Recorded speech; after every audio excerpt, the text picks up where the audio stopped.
What the Study Says. Welcome back to What the Study Says.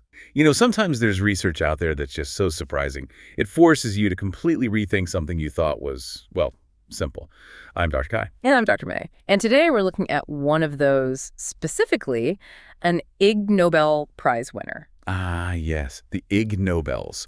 That science that first makes people laugh. And then really makes them think, exactly. It's often about finding the profound in the seemingly quirky. And this year's, the 2025 Pediatrics Prize winner, it definitely fits that bill. It tackles human milk. Which sounds straightforward, right?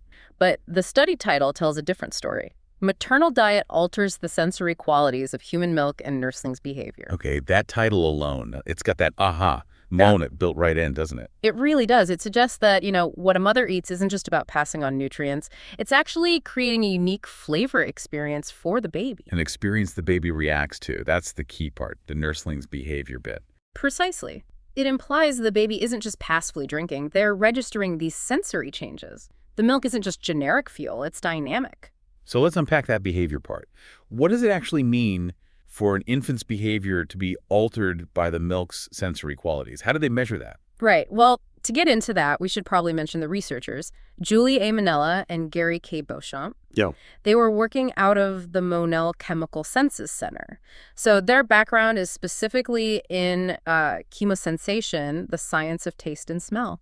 So they had the expertise to really dig into the sensory side of things, not just the nutritional aspect. Exactly. They knew how to design a study to pick up on these subtle sensory-driven reactions in infants. So how did they actually show that flavor transfer was happening and, crucially, changing the baby's actions? Well, one of the key experiments involved giving mothers capsules containing either garlic or vanilla flavoring. Garlic or vanilla, okay. And then they monitored the infants during nursing. They found that, within hours, those specific flavors could be detected in the mother's milk. Wow, that fast. And crucially, the baby's behavior changed. They measured things like how long it took the baby to start sucking and the duration of the sucking bursts. So the flavor itself directly impacted how the baby fed.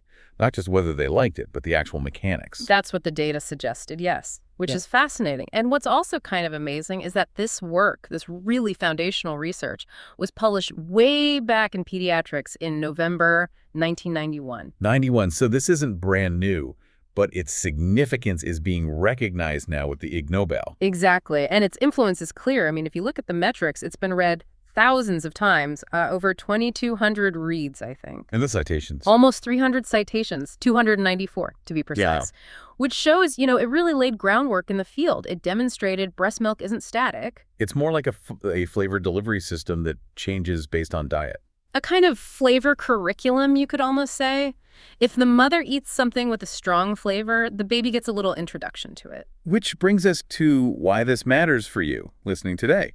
This research suggests this early exposure, it's like the infant's very first education in flavors. Right. It's passive, they're not choosing it, but they are experiencing varieties, sweet, maybe savory, maybe even slightly bitter notes passed through the milk. And the thinking is, what? That this could shape later preferences. Well, that's the implication, isn't it? That early, diverse flavor exposure through milk might make a child more receptive to different foods later on. It sort of reframes infancy. Not just about nutrition, but about active sensory development. Training the palate from day one, almost. Kind of, yeah. It paints a picture of infants as these tiny, perceptive beings experiencing a complex sensory world through their food. A really surprising insight from a study that definitely makes you laugh and then think quite hard. So, next time you think about infancy, consider that complexity. They're not blank slates. Tiny gourmets in training, perhaps? Maybe. A fantastic deep dive today. Agreed. Always good to uncover these gems.